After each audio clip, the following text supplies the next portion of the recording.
Okay, so since Nicole, David, and I have done the campaign to raise the $10,000, I've had a lot of people ask me questions, and although I don't want to be a position of authority on this at all, because I'm not, I feel fine sharing some information. What we've learned with our campaign. Now, I'm going to approach this as if you were a filmmaker or an artist and we were just talking. I do believe that every campaign is its own animal, so every campaign is going to be different. What worked for us, half of it may not work for you, but I think there is some things that we learned that I'm comfortable with sharing. One thing is, I think with our campaign, it was unique in the fact that our audience was actually 80% all on Twitter and Facebook combined. And really the people on Facebook that learned about our campaign were friends. And we basically knew when we went in, when the three of us all sat down, we said our audience is Twitter. And I think that's unique because I think most campaigns are not. For example, we knew going into this that our core audience was ultra low budget filmmakers. Because basically what you have is two ultra low budget filmmakers wanting to come together to make two ultra low budget films, one in Scotland, one in the US. And so we had to really hone down who our audience was. Now, for instance, when we go to do the horror movies, if we have to raise any money for post-production or anything, our audience won't be Twitter. It won't be ultra low budget filmmakers. Yes, we'll introduce what we're doing to them, but the main bulk of our audience at that point will be horror fans. So I do think it is important to know exactly who your audience is. If you're making a vampire movie, you need to go out and search, common sense, who your audience is. Point of me saying that is, I do have some friends that are trying to do a campaign or thinking about doing a campaign, and they said, we liked how you did this on Twitter. I don't think it'll work unless your audience is the bulk of people on Twitter. Okay, next, we've all heard that from other people. I have to say, I agree with that. The next thing I wanted to say, we all three sat down 6 weeks before we did this. And we said, what do we not like about other campaigns? And one thing that aggravated us was to see somebody doing a 60-day campaign and every day sending out the same link, asking us to go check out something, and it's the same video that we've checked out. The problem with that is, 15 days into the campaign, you start ignoring what the people are asking you to do because you go, I've seen that video. So we said, every single day we're going to have new content. That's why we did it 20 some odd days only, and we sat down and we literally had new content every single day. A new photograph, an interview, a new video, and we spaced it out and timed it to where it all came together at the end with some good video. Now, I say this because I think that's vital, because it allows people to constantly, when that day you're not just saying, go check out my video, you're saying, hey, check out this photograph, check out this interview, blah, blah, blah, blah, blah. So if I were doing a campaign, or if somebody asked me advice, I'd say, plan it out and make sure that you have new content. If not every day, every 3 days. Another thing I'll share. You do your campaign, and right at the beginning, you have a spike of people. That's your friends and people that support you. They all jump on it. Then you kind of have all this middle ground, depending upon how long your campaign is, that you're actually trudging along till you get to the end. And the end can be anywhere from the last 48 hours it starts building up. It can even go down to the last 10 hours.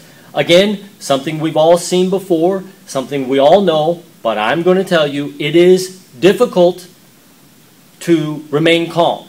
Because in the middle section for us, there were times when one day would pass and we'd only have 1 or 2 backers.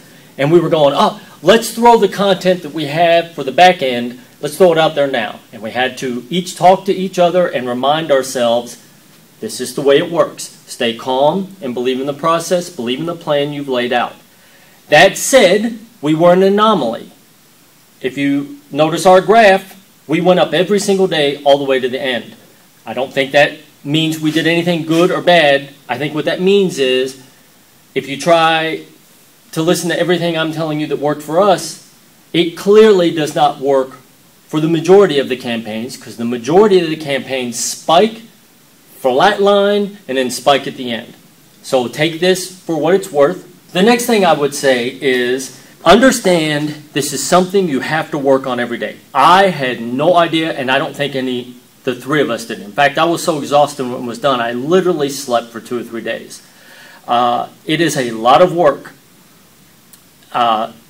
And I just really want to stress that it's mentally tough, because every single day you're thinking, is it going to be there in the end? Is it not going to be there in the end? Another thing I would throw out there is, look, it's just life. You're going to have people during your campaign telling you you're doing something wrong. Kickstarter's not the way to do it anymore. You just got to throw all that away, believe in what you're doing. Every single day, there's people successfully, every hour you can look on Kickstarter. It's still working. It's still great. Ignore the people that are telling you to get off Kickstarter and try something else. Will it run its course someday? Sure. But right now, it works. Now, if you failed in a campaign, if we would have failed, I thoroughly believe we could have retooled it and in 60 days tried it again. I don't think there's anything keeping anybody from doing it, and I know plenty of people who have failed once and come back again with a different strategy and had it work. That said, another thing I'll share with you is be available to the idea that something that you planned out does not work. There were plenty of things that we tried that we thought, okay, we'll try on this day. We tried it, it did not work, we threw it aside and went to plan B. For example, we thought, okay, we'll talk to all the ultra low budget filmmakers, we'll give them a break and we'll work on the horror fans, and then we'll come back to the ultra low budget filmmakers towards the end. We hit the horror fans, and by day one we knew they don't give a damn about a documentary about ultra filmmakers, even though we were making a horror movie. They don't care. We didn't pick up one person on the horror fan genre, and we knew that was a risk.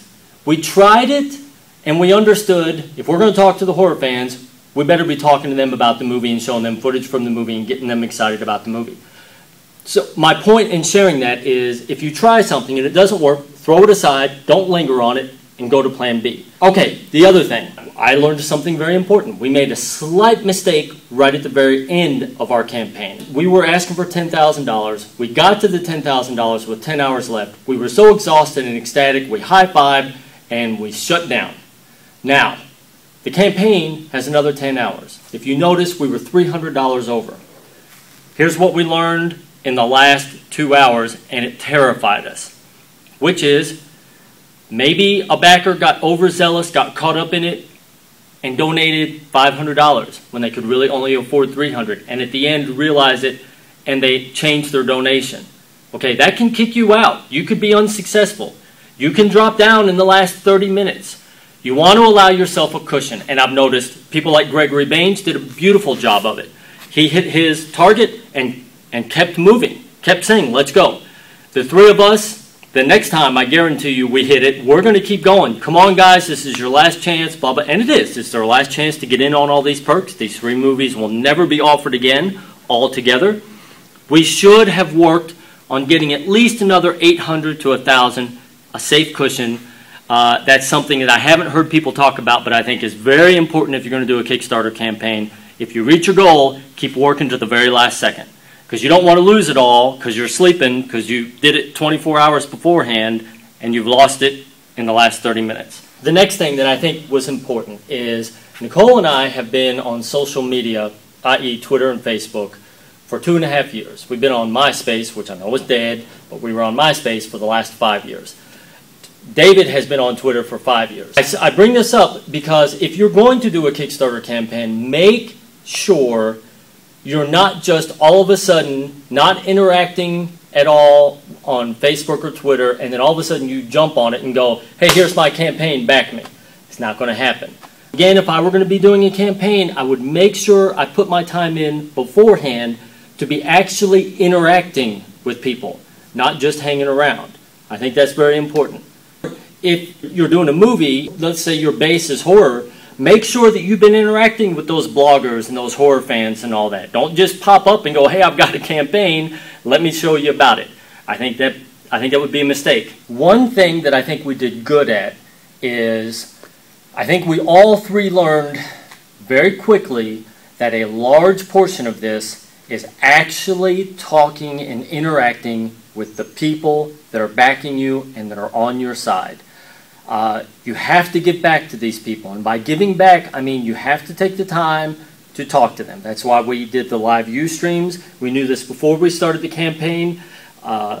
David and we're not the best at talking to people. We like our movies and our product to talk for us, but you can't do that.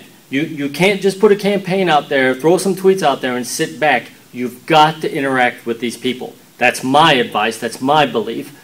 There might be examples where it doesn't happen, but I will never do a campaign without making sure that I am accessible at least every other day to talk live via a Ustream with the people that I'm trying to ask to back my product, to buy my product. Lastly, I'll say this. I know this is going to be a little controversial to some people, but I thoroughly believe that the majority of Kickstarter comes from people who believe in you. I don't think the project trumps that.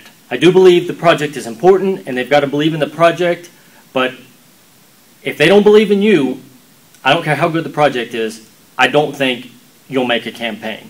So again, I think it's vital that before you start a campaign, to make sure you put in a good amount of time on letting people know who you are as an artist and why this great project you have is going to work.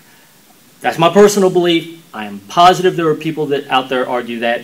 They may be right, but I'm just telling you how the three of us did this campaign and how I would only do another campaign, which is to make sure that I'm out there and accessible and that the people know me, gain that trust as an artist, so that they're excited to see what I'm going to do next.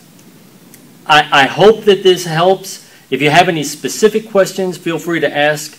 I guarantee you what worked for us isn't going to work for 99% of the campaigns out there, but I do think there are some general things that we did that is very good ideas for you to glean other ideas from. I think the biggest mistake on Kickstarter is people just putting up one video and then updating every 3 or 4 days with some written word content. I think it's the biggest mistake, me personally. I think it's having a plan and content out there every single day, or at least every other or every third day out there that's new and exciting, that engages your audience to where if you have somebody sitting on the fence, by the 6th or 7th time they're caught up in it and they're like, I'm going to back this. That's it. Anything else, feel free to write me. I'll answer it the best I can. I'm sure David and Nicole have different opinions on some of this, but I hope that helps. Thank you.